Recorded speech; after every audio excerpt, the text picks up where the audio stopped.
Good morning, YouTube, BookTube. This is Johnny. I thought I would do a spontaneous video. That's what I do when I'm alone here in the hermit hut. My wife has left. She left around 8 o'clock. It is a Sunday morning. It is 9:10 here in West Michigan. It is January the 21st, 2024. It is 68 degrees inside the hermit hut. And yeah, I thought I'd make a video just to say, hope you had a good reading week. This is a new week. I just wrote in my diary, because I was looking at my January 2024 diary, that this is the last full week of January 2024. Because not this week, but on the 31st, which will be a Wednesday, will be the last day of January 2024. So we're already going almost at the end of the first month of the year 2024. And the world is still insane. I keep thinking of that book. I saw a book one time titled The Irrational Man. The Insane Society, The Lonely Crowd, kind of book titles. It's just the herd mentality, the maddening crowd. To me, it just looks like the world has just gone berserk. So yeah, but you have to live in this dead American world and pray for grace to stand in the evil day. Like, the last thing I made a video and I was reading about spiritual warfare. Well, it's kind of like, sometimes I think in living in America, being bombarded by all the mass media, that we're just basically being brainwashed. That we're all in a state of denial. I mean, we don't want to really face the real world. But anyway, I thought I'd talk about books. I'm writing in my diary on January the 21st, 2024. It is Sunday morning. Writing in my diary. I'm on page 58. In my paper diary, as I always know, I'm right here, 58. And I woke up kind of feeling like you can tell I'm kind of a grumpy old man. Maybe when you get older, when you get my age, you get kind of just sick of the whole rigmarole. I don't know. I wasn't really sure what I was going to read this morning because I'm still waking up. But yesterday I read in the mornings New Testament Theology by Eckhard, Schnabel. And I got out I might read the Decades of Henry Bullinger. I'm on the second decade, the fourth precept of the Ten Commandments. The first precept of the second table of the Ten Commandments, which is in order the fifth of the Ten Commandments, touching the honor due to our parents. So I don't know. I also might read one of my newest books, The Emergence of Evangelical Spirituality, The Age of Edwards, Newton, and Whitefield, and the Classics of Western Spirituality. But I'm not really sure what I'm going to read this morning. I'm kind of, like I said, I'm kind of just waking up, drinking coffee, and watched football yesterday. We have the professional football playoffs. This morning when I got up, I had to find out who won the Packers and San Francisco game, and I was surprised that San Francisco was able to pull it off, because they were not playing really well. Anyway, So I did get some new books in the mail the other day. I finished reading Jonathan Lethem, The Fortress of Solitude. Yeah, it took me almost a year to read this thing. I wasn't going in my live journal, Cook It Fingers, and find out exactly when I started reading The Fortress of Solitude, because I know that before I read The Fortress of Solitude by Jonathan Lethem, I read Motherless Brooklyn, and before I read Motherless Brooklyn, I read his novel Dissident Gardens. And so I did get in the mail his newest novel, the Brooklyn crime novel by Jonathan Lethem. Now, I'm not sure when I'm going to start reading this because I have a stack of other novels that I'm trying to finish, and I don't want to start another one. The other book I got in the mail, there was a booktuber, and he had this guy on a Zoom. His name is Daniel Tutt, and he is a Marxist kind of scholar. He's into psychoanalysis, and he wrote a book on Nietzsche. And there was a in this booktuber. They were discussing this book on Nietzsche that this guy wrote by Daniel Tutt. How to read like a parasite. Why the left, the political left, got high on Nietzsche by Daniel Tutt.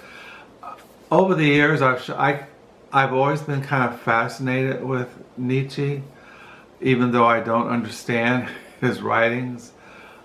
There's a lot of, I collect a lot of books, all kinds of books, by people I collect and I read them, but I don't really understand what they're writing about. But I still collect them. Like I have books on Heidegger, I have books on Sartre and existentialism, and I'm not really into modern philosophy or into,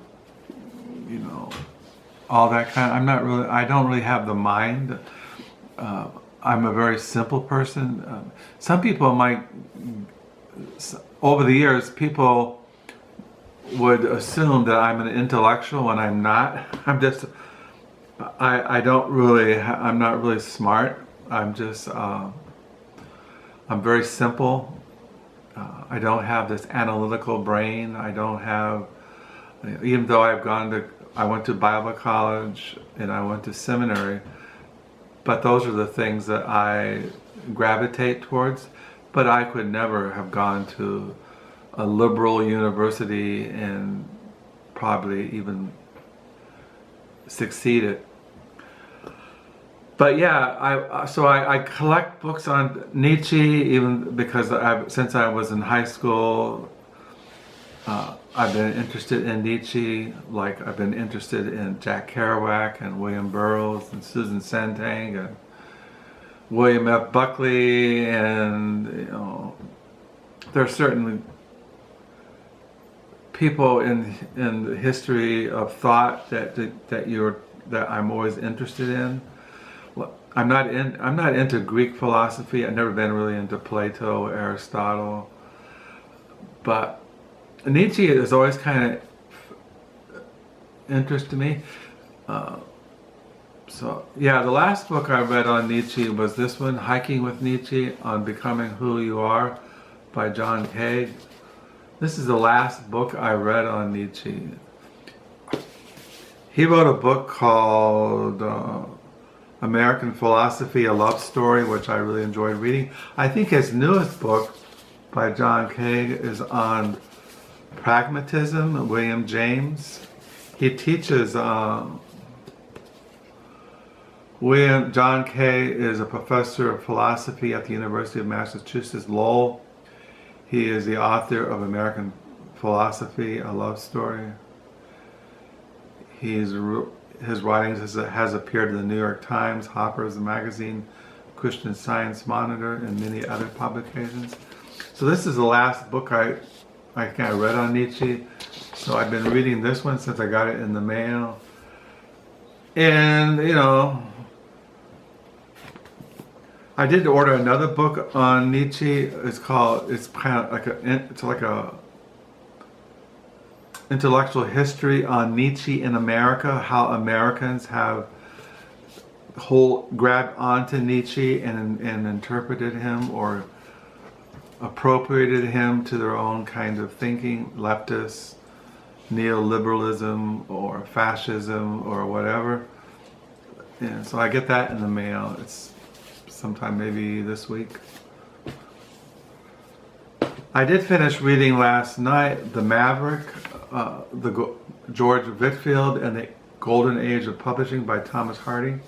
One thing of this book, it does give you an insight into publishing, the whole, what is behind publishing a book in a publishing house and all the things involved in publishing books and the whole world of publishing. And towards the end of this book, it does bring out how back in the 80s or 70s, all these publishing houses that were very famous there in New York City were all bought up by huge conglomerates, big, huge media empires bought these publishing houses. And one thing else, when you read this book, the most important thing about publishing books is making a profit, making money, and how if you don't make money, that you can't survive. That's why a lot of these publishing houses, book publishing, sold their publishing businesses to these huge media empires just because they couldn't survive. And so, but it was okay if you're interested in book publishing and the world of publishing and people like George Whitefield. That was kind of interesting.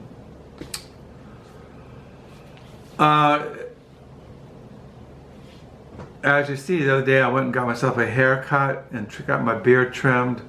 And on the way home, after getting myself a haircut and getting my beard trimmed, I stopped at Legacy Thrift Store just to look at their used books. I have down in the lower level, I have a whole 2 stacks of used books that I've been collecting over the last couple of weeks, and I'll show those in a future video. But I did pick up one at Legacy the other day when I coming home from getting a haircut, and it was this book. I mean, I got this book primarily for the photos. As you know, I'm into photography.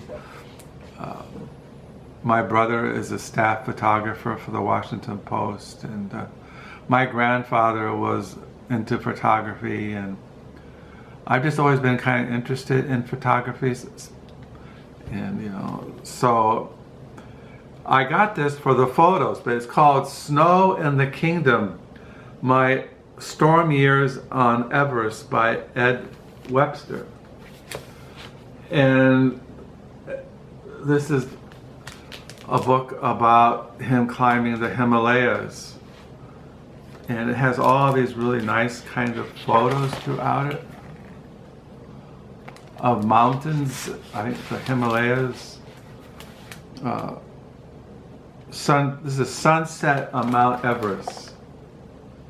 Really nice. It's all full of photos. It's just really interesting if you're into photography. Like it has these kinds of photos. Really, it's a hardbound signed copy. It has all these kind of neat photos.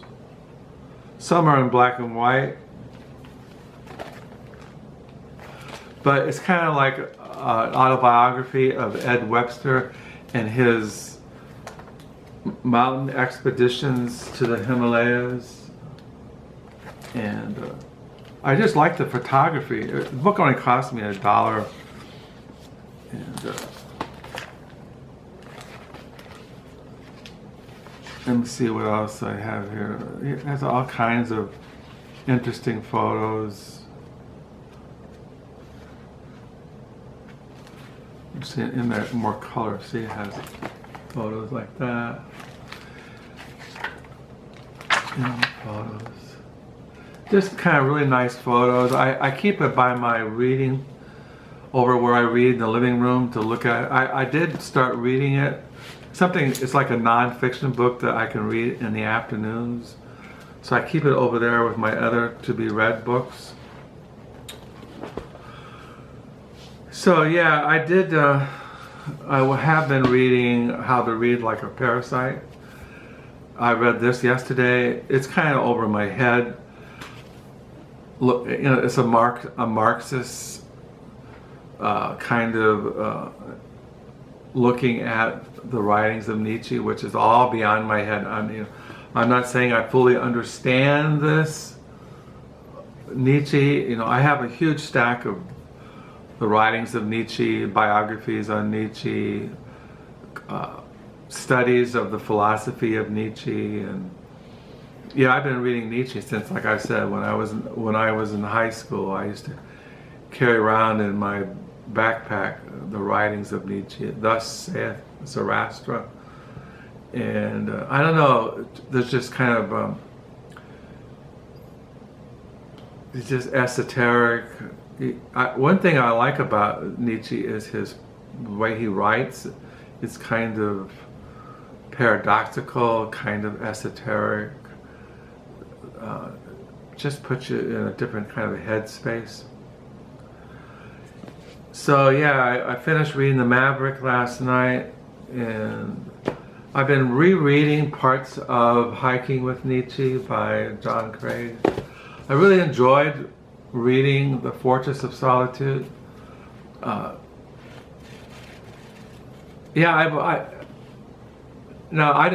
Sometimes I wonder, will Jonathan Lethem be in the literary canon in 100 years? I don't really know, but I really enjoy his writings, and I do look forward to reading sometime this year. But like I said, I thought about doing a video talk about unread or unfinished novels. I thought of making a video of showing all the novels that I have got either at thrift stores or bought from Amazon that I have not read. One thing, somebody asked me in a comment, how do you get your books?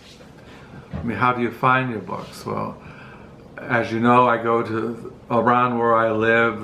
There's Goodwill, there's Legacy, there's Action House, there's Salvation Army. There's two Goodwills, one north side, one south side. There is Animal Rescue has their own thrift store, and I buy books from Reformation Heritage there in Grand Rapids. My Christian books, like I bought this from Reformation Heritage in Grand Rapids. They published this.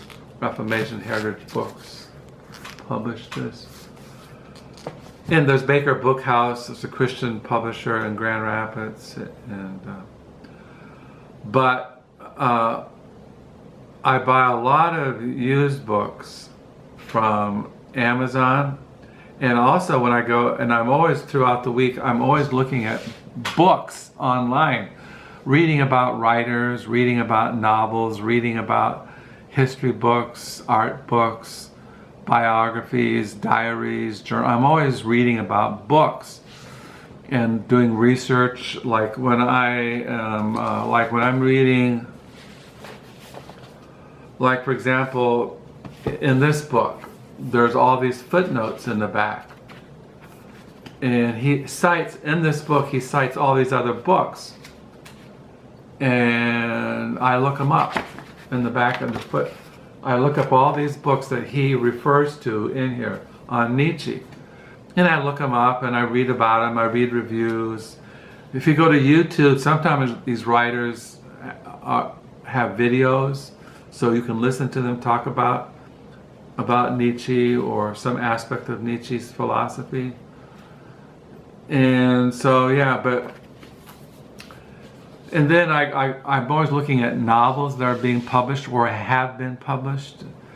And I buy them. So that's the point. I could do a video on all the novels that I buy in 1 year that I don't read.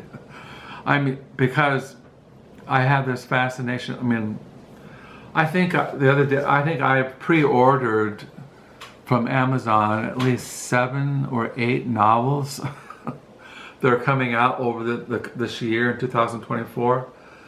One thing, I have this kind of obsession with big novels. If I see a novel that's like 500 pages or 600 pages or even 1,000 pages, I'll just order it. I love big, massive kind of novels. So I get kind of carried away, and then I have these big novels, and then they sit. But that's how I am. So that's my reading life here on January the 21st, 2024. It's 9:31 in the morning. I have to start my February 2024 diary next week. Yeah, I really like these photos in the snow in the kingdom. Just really nice photos. And yeah, I'll probably read Emergence of Evangelical Spirituality, read Henry Bullinger on... I really have been blessed reading the New Testament Theology by Eckhard, Schnabel. And that's it. I don't know, today we'll watch some more professional football playoffs. The Lions, the Detroit Lions play the Buccaneers. Hope they win. I'll probably read some more of how to read, like in Parasite-Why the Left Got High on Nietzsche by Tutt. So I'll sign off. Hope you had a good reading week. I hope you have a good new reading week, that you're staying warm and safe. Thank you for the new subscribers. Thank you for the comments. If you got any questions or anything you want to share about books, about your life, feel free. And I'll sign off. And until next time, bye.